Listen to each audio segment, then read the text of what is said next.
The sun above Makola Market did not just shine, it blazed. It pressed down on roofs of rusted tin and faces glistening with sweat, bathing the world in a molten gold that turned everything into motion and music. Welcome to Odi Ray Stories, from ancient African myths to modern mysteries. So sit back, relax, let's journey together through the magic of storytelling. Don't forget to subscribe. Traders shouted over one another in a chorus of survival. Fresh tomatoes. 3 for 10. Sweet plantain. Come get 'am before e finish. Children darted between stalls with laughter sharp as bells, and the air shimmered with heat, dust, and the rhythm of life. It was a market like any other day in Accra, until it wasn't. At first, no one noticed the man threading through the crowd. He moved like a storm disguised in silence, every step fast, heavy, purposeful. His jaw was tight, his eyes fixed straight ahead. He brushed past a woman selling pineapples, almost knocking her tray aside. She hissed in irritation, but when she caught sight of his face, her anger melted into quiet alarm. Obesai. Even his name carried the sound of thunder. Some of the older women recognized him from the days he used to come to the market with Ao, his then wife. He would stand tall beside her stall, pretending to help, but mostly watching, too closely, too possessive. The kind of man whose smile never reached his eyes. Now, after more than a year of absence, he was back. But this was no visit of peace. His steps were hard enough to make the dust jump. The crowd began to part, not because he pushed, but because something about him, his aura, his rage, commanded space. The market sound softened, like a song fading mid-note. At the heart of the market, where color and noise collided, stood Ao's stall. It was small but vibrant, a patchwork of beads, brass, and bold colors. Strings of handmade jewelry swayed gently from the wooden poles, glimmering like trapped sunlight. The smell of shea butter and palm oil hung around, familiar and warm. Ao sat there, legs folded, braiding her daughter's hair. The girl, Amara, no more than 7, squirmed with a child's impatience. Her mother's fingers moved with the ease of habit, steady, gentle, rhythmic. Ao's face was calm, unpainted except for the soft shine of coconut oil on her cheeks. To a stranger, she looked peaceful.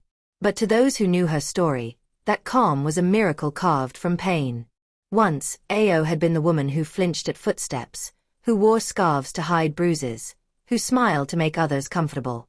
But that woman was gone. What sat there now was someone rebuilt, still tender, but unbreakable. And as fate would have it, peace was about to test its own endurance. Ao. The name cracked through the market like a whip. Heads turned. Even the hawkers paused mid-shout.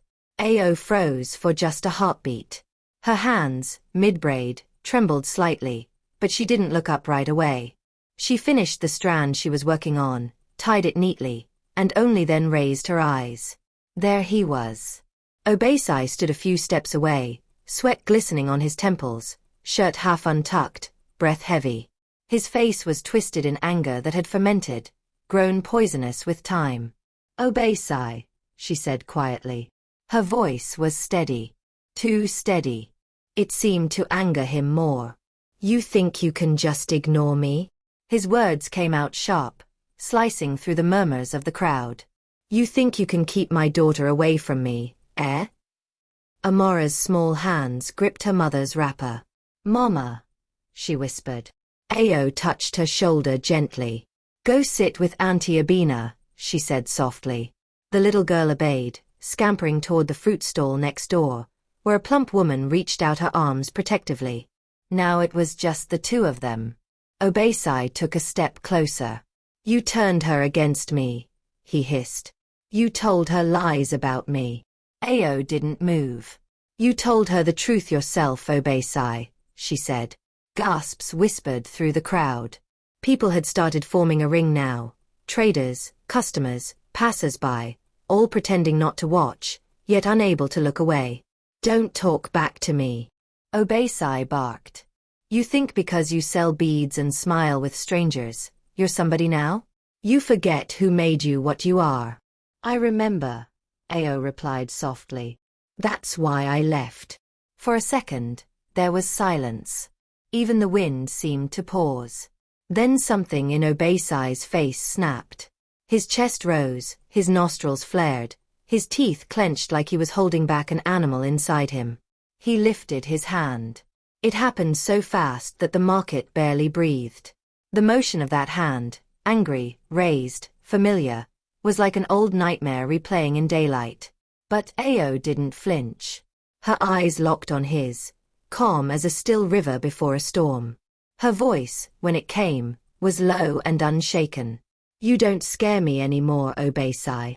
He froze mid-motion, hand still in the air, caught between pride and uncertainty. The crowd murmured. Someone whispered, she's brave-o. Obesai's fingers twitched. His pride begged for release. His shame demanded a show. And then, slowly, terrifyingly, his arm began to move again. He didn't care about the people watching. He didn't care about the whispers. He only saw the woman who had walked away, who had lived without him, who dared to speak without fear. In that split second, everything in Makola Market changed. The air thickened. The chatter died. The world seemed to hold its breath. Ao didn't step back. She didn't cry out. She simply stared, unblinking, into the eyes of the man who once owned her silence. And as his hand cut through the sunlight toward her face, a sound rose, not from her lips, but from the crowd itself. A collective gasp. 1,000 hearts tightening at once. Because everyone saw it. The moment the slap that once ruled her life was about to return. But what they didn't know, what not even Obesai knew, was that this time, something else was waiting in that air. Something stronger than fear. Something that would stop him mid-swing, and change every soul who witnessed it. But that comes later. For now, the market stood frozen, the smell of roasted plantains still hanging, the sound of a single child's braid still swaying in the wind. And in the heartbeat between violence and justice, the entire Makola market, every vendor, every child, every silent witness, held its breath. The raised hand hung in the air like a shadow that refused to move. The whole market seemed to tilt toward it, eyes wide, breath caught, waiting for sound, for impact, for anything. But before the slap could land, time itself hesitated, stretching into a thin, trembling thread. Ao's voice cut through that silence, calm but full of fire. You don't scare me anymore, Obesai. The words didn't shout. They didn't echo. Yet somehow, they struck harder than any slap ever could. The hand in the air trembled, uncertain. The fury that had driven it met something immovable. Not fear, not defiance, but dignity. And for the first time, Obesai blinked. He had known this woman for years, or thought he had. The Ao he remembered used to shrink when he spoke too loudly. She used to apologize even when she hadn't done anything wrong. Her silence used to feed his ego, her obedience his power.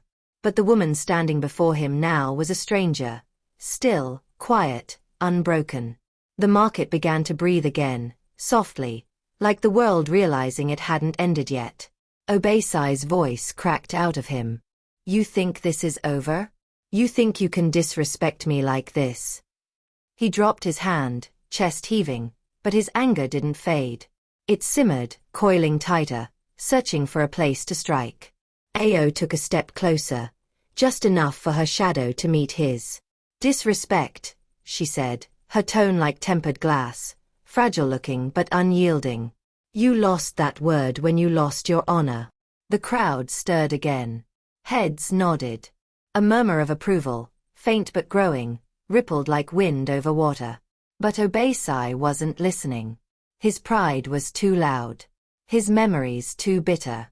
You took my daughter from me, he spat, voice trembling with fury. You poisoned her against me. No, Ao said. You did that yourself. Her eyes didn't waver. There was no hatred there, just truth, clean and sharp. You want her love without giving her peace. You want to be called father without being one. Obesai's lips twitched, caught between shame and rage. I came here to see my child, he said, voice rising again. You can't stop me. I never did, Ao answered. You stopped showing up long before I stopped waiting. The words landed like stones in a pond. Even the traders who tried to pretend they weren't watching stopped pretending. An old woman near the pepper stall whispered, "Ah, God see truth today." Still, Ao didn't move. She stood tall behind her small wooden counter, hands resting on the table scattered with beads, red, green, blue, bright circles of life and labor. Those beads had kept her and her daughter fed, had bought notebooks and food and laughter back into their home. Each one was a testimony that she had built something after being broken. Obesai, on the other hand, was unraveling. You think you're better than me now, he said, his voice shaking with a mix of anger and something darker, desperation. Selling beads, braiding hair, acting like a queen in this filthy market. Ao's gaze softened, but not with pity. Better, she repeated quietly. No, Obesai. Just free. The word hit him harder than any insult. Free. The very thing he couldn't control. Around them, the market resumed its rhythm in cautious beats. Someone started whispering to another, then another. The sound grew, not loud, but steady, the way waves return after retreating. Still, the space between Ao and Obesai was charged, alive. Every breath between them carried years of history. Nights of shouting, mornings of silence, and days of pretending. Ao remembered the first time he hit her. The shock of it, more than the pain. How he had apologized afterward, bought her a new dress, cooked her dinner. How she had forgiven him. How forgiveness became a habit, then a prison. She remembered leaving, that final night when she packed a bag with trembling hands while her daughter slept. The door had felt heavy, but freedom always does. Now, standing under the raw heat of noon, in front of strangers, she realized she was no longer afraid of his shadow. She had outgrown it. Obesai stepped closer again, his breath sharp with anger. You think people will believe your lies? I don't need them to, Ao replied. The truth stands whether you believe it or not. The air trembled with the weight of her words. For a long moment, neither moved. It was a battle without fists, fought with silence and memory. Then a voice rose from somewhere in the watching crowd, an older man's voice, low but firm. Leave her alone, young man. There's no pride in striking a woman. Obesai's head snapped around. His eyes flared, searching for the speaker, but the voice had melted back into the crowd. The people had found their courage again, small sparks igniting everywhere. But Obesai was cornered by his own ego now. The more the crowd murmured, the more his shame burned. His hand twitched again. Ao saw it. Her pulse quickened, but she didn't move. If you raise that hand again, she said softly, make sure it ends something, because if it doesn't, you'll never forget this day.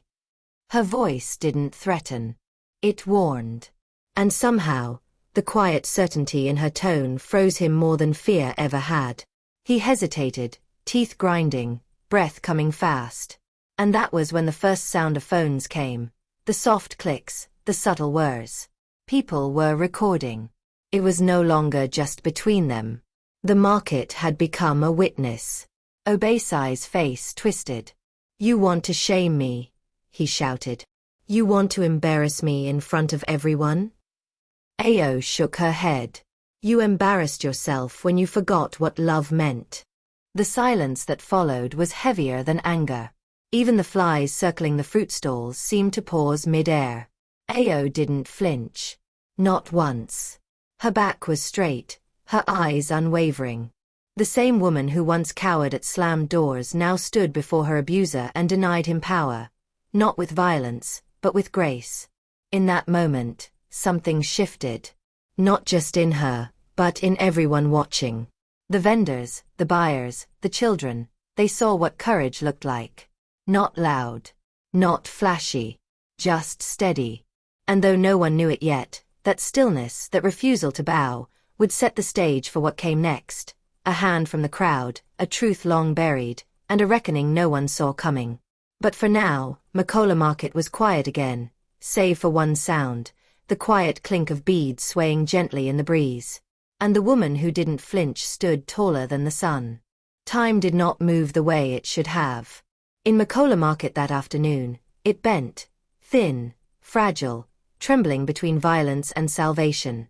The sound of the city faded until all that was left was the heavy thud of a heartbeat that seemed to echo through every chest. Obeisai's hand cut through the air like a blade. It was fast, angry, certain, the kind of strike that came from years of believing power lived in fear. His palm sliced the sunlight, ready to make its point on her face, ready to reclaim the control that had long slipped through his fingers.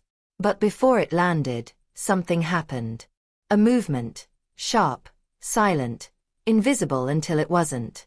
A hand shot out from the crowd and caught his wrist midair. Gasps rippled through the market like waves breaking against the shore. The tension snapped. The sound of the slap that should have echoed through the stalls was replaced by another. Flesh meeting flesh, not in violence, but resistance. For a moment, no one understood what they were seeing. Obeisai's arm was frozen, muscles straining, veins bulging. His hand, the one that ruled Ao's fear for years, was locked in place, stopped cold by another hand, steady and unmoving. It belonged to Zuberi. He wasn't a man most people noticed. Every day, he came to the market before dawn, setting up his small wooden stall opposite Ao's. He carved stools and walking sticks, his tools wrapped in a faded Kent cloth. He didn't talk much, didn't gossip, didn't drink with the other men after work. But everyone knew him in passing, the quiet nod, the kind word, the steady smile. When old women's baskets were too heavy, he carried them. When a child tripped, he picked them up before their mothers could. No one knew where he came from exactly. Some said the north, others said the east. What everyone agreed on was this: Zuberi minded his business. Until today. The sunlight caught on the muscles in his forearm, the veins tense but unshaking. His eyes were fixed on Obeisai's, not furious, not fearful, just still, unyielding. When he spoke, his voice wasn't loud. It didn't need to be.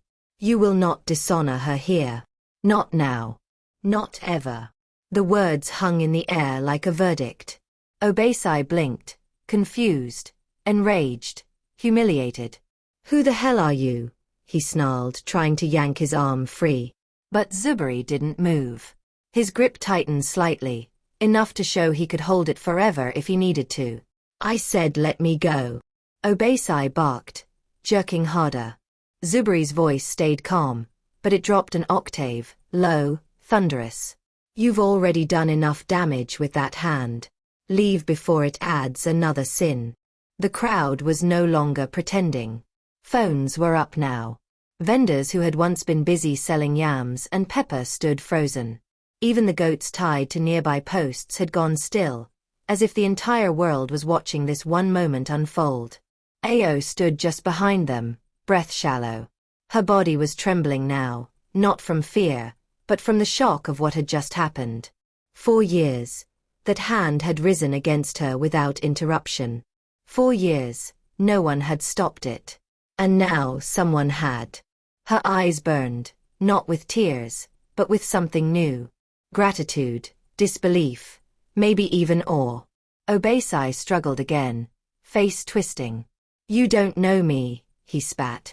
You don't know what she did. Zuberi turned his head slightly, his gaze unwavering.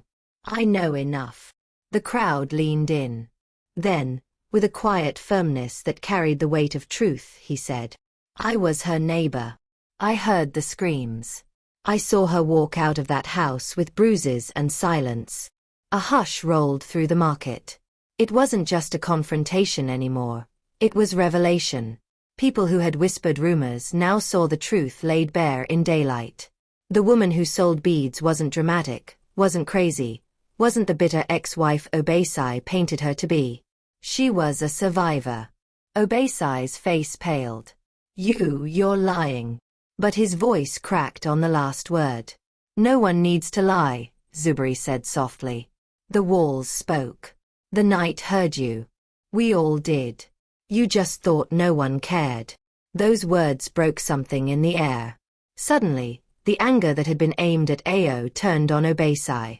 The people who had watched quietly were now murmuring, some in Chui, some in Ga, some just whispering in disbelief. Ah, so it's true. She suffered, this woman. God will judge him. Obesai looked around, wild-eyed. Shame was a strange kind of mirror. It showed him everything he didn't want to see. The man who once towered over his wife now looked smaller with every second. His voice faltered. You don't understand, he muttered, more to himself than anyone. She made me angry. Zuberi's grip loosened, but his stare didn't. Anger doesn't build men, he said. It unmakes them. The words hit harder than any fist could have. Obesai tore his wrist free, stepping back, chest heaving. The world seemed to close in on him. The eyes, the phones, the whispers. His pride begged him to strike again, to reclaim his power. But something inside him had cracked, something that even rage couldn't mend. Ao's voice came softly, almost as if from far away. Go home, Obesai. He turned toward her, face red with fury and shame. You think this is over? He yelled, but his voice broke mid-sentence. It sounded hollow now, desperate. Ao didn't answer. She simply stood with her head high, Zuberi still between them, the crowd like a wall behind her. And Obesai saw it, the thing that terrified him most. She didn't need to fear him anymore. She didn't even need to hate him. He simply no longer mattered. That truth was louder than any word spoken. Zuberi took a step back, eyes still locked on Obesai. His voice dropped to almost a whisper. Walk away. Obesai hesitated. Then, like a man walking through mud, he did. Slowly. Brokenly. The market parted for him again, but this time not out of fear, out of quiet disgust. When he was gone, the air seemed to rush back into everyone's lungs at once. The murmurs started again. Ao exhaled, her hands trembling now that it was over. Zuberi let out a breath too, but didn't speak. The crowd began to disperse slowly. But no one would forget what they had seen. Because that afternoon in Makola Market, one hand, steady, strong, silent, had stopped another from striking. And in doing so, it had done more than save a woman. It had broken a cycle, spoken for the voiceless, and reminded an entire market that silence was no longer an option. The sound of Obesai's own breath was the only thing he could hear. Harsh, ragged, humiliated. His wrist still tingled where Zuberi's hand had held him. Steady, unrelenting, stronger than any grip he'd known. The air in Makola Market had thickened again, but this time it wasn't fear. It was judgment. Dozens of eyes were on him. Some filled with disgust, some with pity, and others with the quiet satisfaction that comes when truth finally claws its way to light. The same people who once greeted him respectfully when he came with Ao now avoided his gaze. Even the children had stopped whispering. Zuberi's hand fell back to his side. Calm. Grounded. He didn't gloat. He didn't taunt. He simply stood between Obesai and Ao like a line drawn in the sand. Clear, simple, impossible to cross. Obesai's voice came low at first, like a growl fighting its way out. You don't know what she did. Zuberi turned, eyes steady. I know what you did. The words landed with the force of a stone dropped in still water. Ripples of silence spread through the market. I was her neighbor, Zuberi continued, his tone even, unshaken. I heard the screams. I saw her walk out with bruises. And silence. Ao's breath caught. Even now, the memory of that silence hurt more than the pain had. The kind of silence that crawled under your skin and stayed there. Obesai's face twisted, torn between fury and shame. You think you understand my home? You think you can speak about what goes on between a man and his wife? Zuberi's jaw tightened. When a man raises his hand to break what he vowed to protect, it's no longer his home, it's a battlefield. And you lost yours the day she walked away. A murmur moved through the onlookers like wind through dry grass. The truth had a sound of its own, a kind of hush that came when people realized they'd been looking at a story backward. For a long moment, Obesai said nothing. His lips trembled, eyes darting from Zuberi to Ao to the crowd. He wanted to shout, to defend himself, to twist the story the way he always had. But words betrayed him. He was used to power, the kind that came from fear. But here, in front of this quiet man and his ex-wife who no longer trembled, he was stripped bare. His anger suddenly felt small, childish. Still, pride is a stubborn ghost. It doesn't die easy. Obesai took a step forward, fists clenched. You people don't know what I went through. She disrespected me. She made me a fool. Zuberi didn't move. You made yourself one. Obesai froze. The sentence hung there like smoke in the afternoon heat. The crowd didn't laugh. They didn't cheer. They just watched. Sometimes the truth doesn't need applause. It needs silence to echo in. Ao finally spoke. Her voice was soft but strong, trembling slightly from the weight of being heard at last. You wanted control, not love. You called it discipline. You called it marriage. But all it ever was fear. Her words didn't accuse. They mourned. Obesai's chest rose and fell rapidly. You turned my daughter against me, he said, his voice cracking under the pressure of everything he refused to feel. Ao stepped forward, closer now. She didn't hide behind Zuberi, though his presence steadied her. She stopped asking for you, Obesai. I didn't tell her to. I couldn't even speak your name for a long time. But she noticed your absence all by herself. She noticed your silence. The truth struck him harder than any blow. You're lying, he whispered. You're... No, Ao interrupted softly. You're just hearing the truth for the first time. The murmurs grew again. Traders who had once sold beside Ao now saw her differently, not as a victim, but as a survivor. Her stall, her beads, her quiet resilience all meant something new. Zuberi turned to Obesai. His face carried no triumph, only a grave calm. Men like you forget that love is not ownership. It's service. You think strength is in your hand, but real strength is in your restraint. Obesai's mouth opened, but nothing came. The heat, the shame, the stares, it was too much. His rage was empty now, hollow where his pride used to live. He looked around the market, searching for someone, anyone, to agree with him. But every eye had turned away. Every whisper was against him. For the first time, he was the one standing alone. Zuberi's voice came one last time, low but ringing like a bell. You can't bury truth. It always finds a way to breathe. Obesai's shoulders sagged. His hand, the same one that had once ruled through fear, hung limp by his side. He turned his gaze to Ao, but she didn't flinch. There was no anger in her eyes anymore, just the quiet pity you give someone who has already lost. Obesai opened his mouth as if to speak again, but nothing came. Just a faint sound, somewhere between a sigh and a sob. He took a step back, then another. The crowd parted without a word. His footsteps faded into the hum of the market. When he was gone, the world exhaled. For a few moments, no one spoke. Even the vendors forgot their trades. The silence was sacred, the kind that followed revelation. Zuberi finally released the breath he'd been holding and looked toward Ao. She stood straight, chin high, eyes glistening but dry. Are you all right? He asked softly. Ao nodded once. I am now. Their eyes met, not in romance, but recognition. Two souls who understood pain, and what it meant to rise from it. The crowd began to move again, slowly, cautiously. But something had shifted. It wasn't just gossip now. It was memory. A story etched into the bones of the market itself. The traders would tell it for weeks. The day a man tried to slap his ex-wife in Makola market, and another man stopped him with nothing but truth. And though the day went on, prices shouted, children laughing, roasted plantains sizzling again, something sacred had been restored.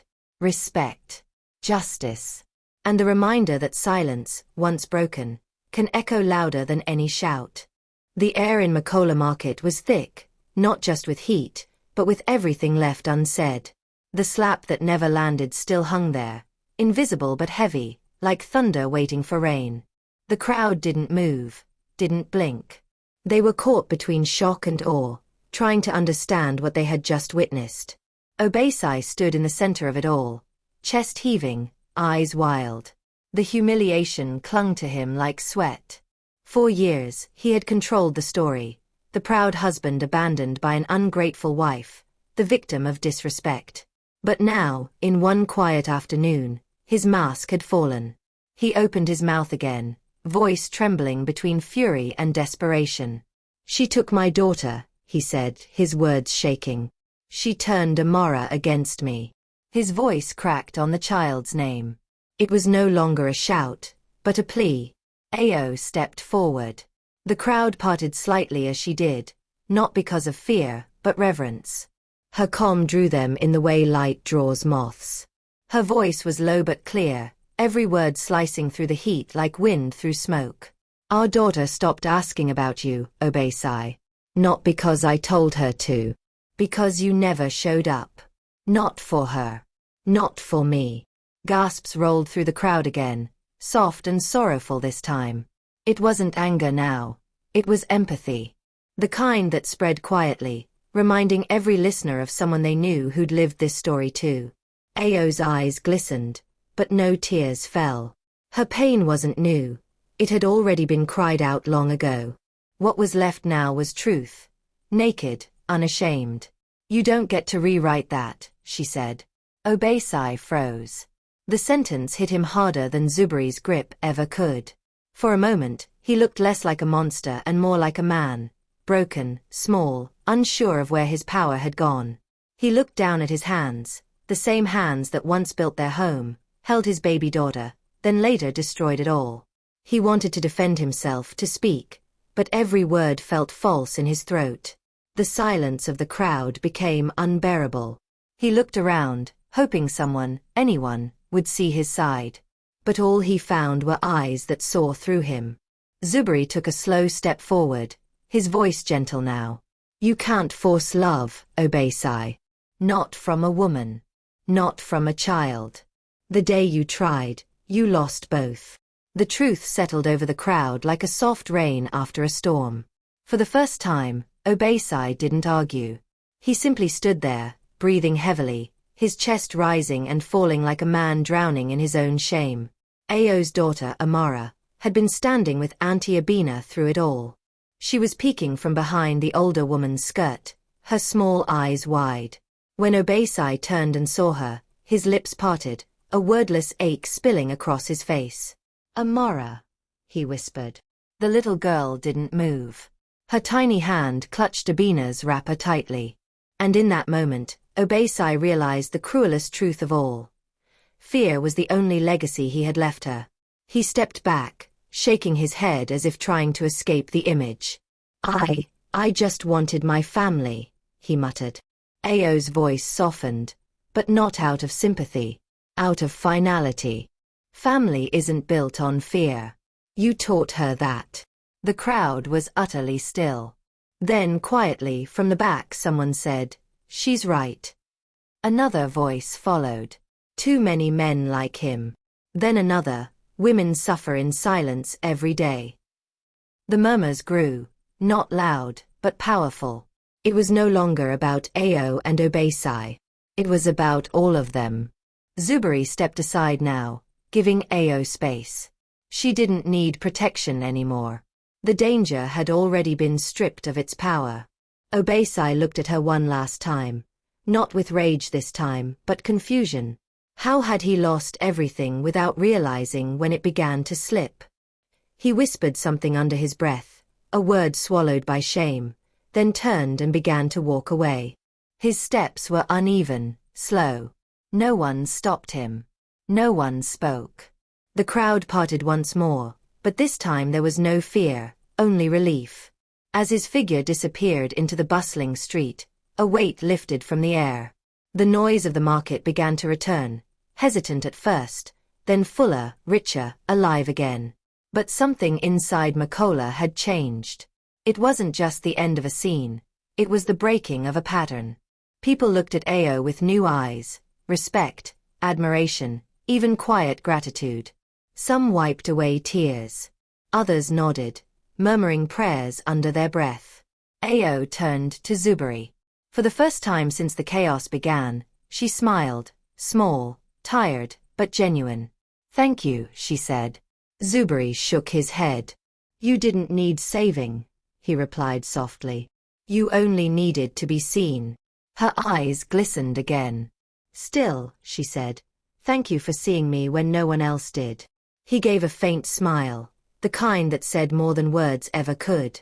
Behind them, Amara ran back to her mother's side, wrapping her tiny arms around Ao's waist. The child looked up with innocent certainty. "Mama, are you okay?" Ao bent down, kissed her forehead and whispered, "Yes, my love. We're free." The vendors nearby pretended to busy themselves again, but they listened, all of them. The sound of her voice was like a balm over old wounds. For some, it was a reminder to speak. For others, to listen. Even the air seemed lighter now. Ao straightened, brushed the dust from her wrapper, and looked at her stall. Some of her beads had fallen in the commotion, small, colorful dots scattered in the dirt. Zuberi bent down quietly, picked up a few, and placed them back on her table. She smiled at him again. "You don't have to," he replied gently. "Sometimes helping someone stand isn't about strength. It's about respect." Around them, life slowly returned. Traders began shouting prices again. A child laughed. Someone's radio crackled with an old high-life tune. But no one would forget what they saw. Because that day in Makola Market, one woman found her voice, one man faced his truth, and a crowd learned that silence is never neutral. And though the world moved on as it always does, something sacred lingered in the air, the echo of courage, the sound of justice, the quiet triumph of truth spoken aloud. That day didn't end with applause or punishment. It ended with understanding. And for Ao that was enough. The sun had started to dip behind the roofs of Makola Market, painting everything in a warm, amber haze. The chaos of the afternoon had melted into a soft hum again, vendors calling, children laughing, the world pretending to return to normal. But beneath that ordinary rhythm, something had changed. Something sacred. Where violence had almost been born, peace now stood tall. Ao watched the horizon, her heart still pounding faintly from what had happened. She could still feel the ghost of Obaisai's presence, his voice, his anger, but it no longer owned her. It passed through her now, like wind through open air. For the first time in years, she could breathe without bracing herself. She turned to Zuberi. He was already walking back toward his stall, his steps quiet and steady. No victory in his shoulders, no pride in his stride. Just calm. The kind that only comes from a man who has seen too much and learned to carry peace like a shield. "Zuberi," she called softly. He stopped, glanced back, his face half lit by the fading sun. "Why did you help me?" she asked. The question came out almost as a whisper. It wasn't suspicion. It was wonder. People had watched before. People had turned away. But Zuberi had stepped forward. He looked at her for a long second, eyes reflecting something deeper than the dusk. Then, slowly, he said, "Because my mother stayed silent, and no one stopped the hand that hit her." The market, though noisy, seemed to hush again around that sentence. Ao's throat tightened. She didn't speak right away. There was something in his tone, grief wrapped in peace, pain polished into wisdom. He didn't wear his wounds. He carried them like lessons. Zuberi gave a small nod and turned back to his stall. He began rearranging his carved stools, wiping the dust from their edges. His hands moved with care, each motion deliberate. Those same hands that had stopped violence were now smoothing the grain of wood, building instead of breaking. Ao stood for a while, watching him. Then she began gathering her own things, her beads, her cloth, the comb she had used to braid her daughter's hair earlier. The world hadn't stopped spinning, but her heart felt strangely still, as if it had finally caught up to itself.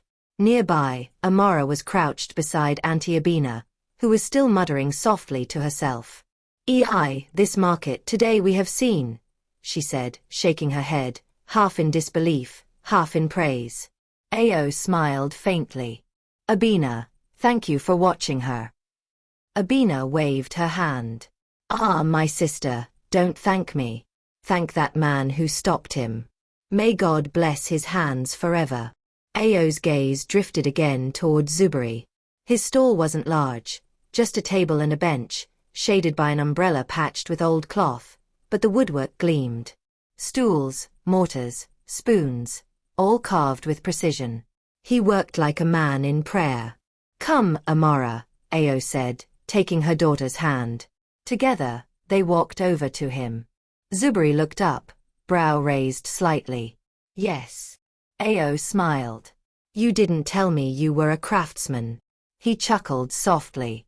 "I'm not sure that's what I'd call myself. I just make things that people need to sit on, or hold. The world already has too many things that break."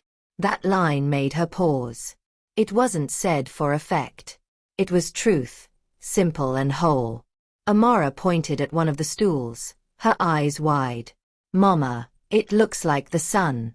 And indeed, the stool seat had been carved in a swirling pattern, like rays spreading outward. Zuberi grinned. "It's yours," he said to the little girl. Amara's eyes widened. "For me?" He nodded. "For you." Ao started to protest. "No, you don't have to." But he shook his head.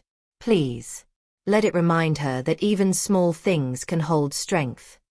Ao didn't argue. She knew when a gesture carried meaning beyond its cost. They stood there for a few moments, as the evening deepened. The market lights began to flicker on, lanterns hanging from posts, small candles glowing in bottles. The day was ending, but what had begun within it would live longer than any flame. Around them, people were still whispering. Some stopped by Ao's stall to offer a kind word, to buy something they didn't really need, just to show support. Others came to Zuberi's, asking to see his work, shaking his hand. Something about the market felt cleaner that evening, as if the dust itself had turned to light. By the next week, the whispers had turned into stories. People told the tale of the quiet man who stopped a slap. Some called him Zuberi the Brave. Others said, the man with the strong hand. But Zuberi never corrected them, never claimed the title. He just kept carving, kept nodding politely, kept helping. And Ao, her stall grew busier. Women came not only to buy beads, but to talk. They told her about their own struggles, their fears, their silences. She listened, offered advice where she could, and sometimes, just a listening ear. Together without planning it, Ao and Zuberi became symbols of something the market didn't know it needed: quiet courage. One afternoon, weeks later, as the market buzzed with laughter and trade, a group of women came together and decided to start something new. A gathering every Sunday, a circle of traders who would meet, share stories, and watch out for one another. They called it Nsuon Kosu, the rising water. It was Ao's idea, inspired by Zuberi's act. If one hand can stop harm, she said, then many hands can build hope. The first meeting drew only a few. The second, more. Within a month, almost every woman in that corner of the market joined. Even some men came, curious, respectful. And every time Zuberi walked by, the women would pause their talk, smile, and lift a hand in silent salute. He would bow slightly embarrassed, and go back to his work. One evening, as the sun dipped low again, Ao closed her stall and watched Zuberi carve under the fading light. "You know," she said, walking up to him, "you may not think of yourself as a craftsman, but you built something far bigger than these stools." He looked up, puzzled. "What do you mean?" She smiled gently. "You built peace." Zuberi looked at her, the corner of his mouth curving upward. "Then I suppose that's worth more than anything I could sell." And for a moment, the world seemed perfectly still again, not in fear this time, but in grace. Because in the heart of Makola Market, where one hand had once risen to harm, another had risen to heal.